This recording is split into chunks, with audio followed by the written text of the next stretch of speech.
Hello everyone, welcome to ஒரு நிமிட சிந்தனை.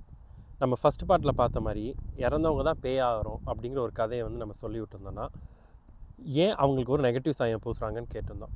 ஸோ நீங்கள் வந்து யோசிச்சு பாருங்கள், இறந்தவங்க எல்லாருமே பேய் ஆகிட்டாங்கன்னு வச்சுக்கோங்க. அப்போ நம்ம ஜாலியாக அவங்க கூட எப்போ போல் பேசிட்டு அவங்க வாழ்ந்தப்போ இருந்த மாதிரியே இருந்திருக்கலாம்.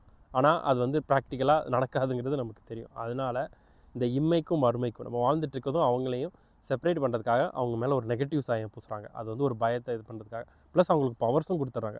அப்படின்னா தான் அவங்களுக்கு வந்து இதை ஏதாவது பண்ணி நம்மளோட வாழ்க்கைக்கும் அவங்களுக்கு டிஃப்ரெண்ட்டு அப்படின்னு சொல்லி மறுபடியும் அந்த இறந்தவங்களையும் இவங்களையும் இது பண்ணுறாங்க.